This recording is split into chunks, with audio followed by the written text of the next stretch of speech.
Hai, para cendekia dimanapun berada. Berjumpa kembali bersama saya, Fenty, dosen bimbingan dan konseling, Fakultas Ilmu Pendidikan, Universitas PGRI Semarang.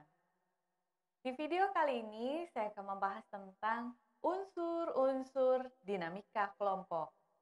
Bagian dari mata kuliah, dinamika kelompok. Apa saja unsur-unsur dinamika kelompok itu? Kita lihat bersama-sama ya. Nah, di sini ada 8 poin yang para cendekia harus dalami. Yang pertama, tujuan dinamika kelompok. Kekompakan kelompok.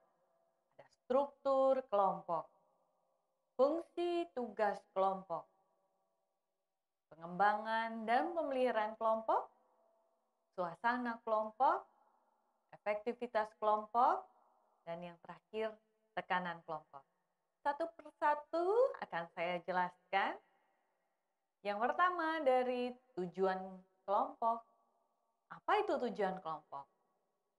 Tujuan kelompok adalah suatu keadaan di masa mendatang yang diinginkan oleh anggota kelompok yang ada di dalamnya. Nah, tentukan dulu tujuannya, goal-nya. Selanjutnya kita akan bahas yang kedua. Di sini ada kekompakan kelompok. Apa itu? Kekompakan kelompok adalah tongkat kebersamaan yang menggambarkan ketertarikan anggota kepada kelompoknya. Saya lebih menjabarkan tentang ketertarikan pada 3 poin. Ketertarikan yang dimaksud ini sebagai daya tarik anggota terhadap anggota-anggotanya, sebagai koordinasi dari usaha-usaha anggota kelompok, dan sebagai tindakan motivasi anggota kelompok untuk mengerjakan berbagai tugas kelompok tentunya, dengan penuh semangat dan efisien. Kemudian, apa saja? Kita perlu tahu ya, faktor-faktornya. Ada 6 faktor yang dapat meningkatkan kekompakan kelompok. Yang pertama ada kesepakatan anggota terhadap tujuan kelompok. Kemudian ada tingkat keseringan berinteraksi. Adanya ketertarikan pribadi.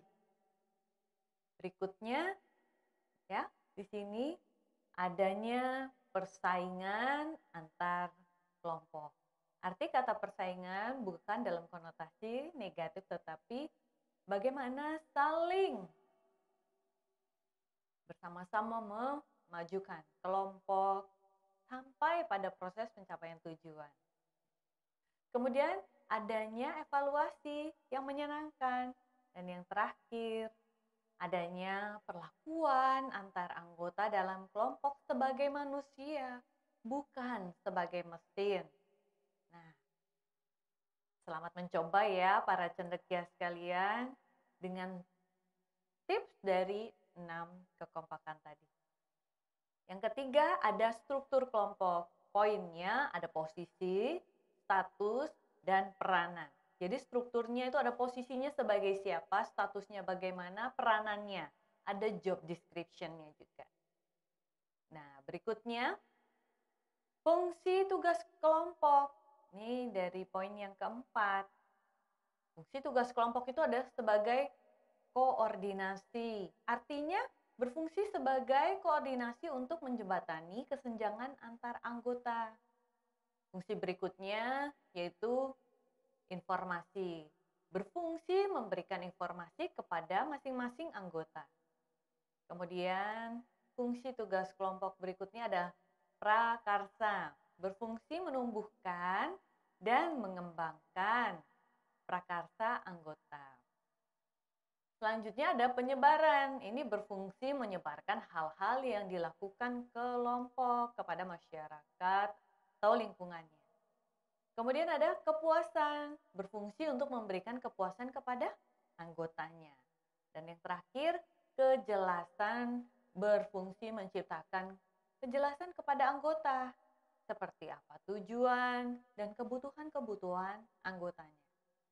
Nah, itu fungsi tugas kelompok, yaitu koordinasi, informasi, prakarsa, penyebaran, kepuasan, dan kejelasan. Kita lanjut pada poin yang kelima tentang suasana kelompok. Saya akan jelaskan bahwa suasana kelompok itu adalah suasana yang terdapat dalam suatu kelompok sebagai hasil dari berlangsungnya hubungan-hubungan interpersonal atau hubungan antar anggota kelompok. Dengan demikian, suasana atau iklim kelompok ini mengacu pada ciri-ciri khas interaksi anggota dalam kelompok. Nah, iklim kelompok tersebut bisa resmi atau formal atau tidak resmi. Ya. Bisa juga ketat atau longgar, santai atau bisa tegang, akrab atau renggang, kesetiakawanan atau bermusuhan, gembira atau sedih, dan lain sebagainya. Nah, ini iklimnya. Bentuknya ada dinamis, gitu ya. Nah, di sini ada yang keenam, pengembangan dan pemeliharaan kelompok. Apa saja? Tetapi kita perlu kenal, pengembangan dan pemeliharaan kelompok itu adalah berkaitan dengan apa yang harus ada dalam kelompok.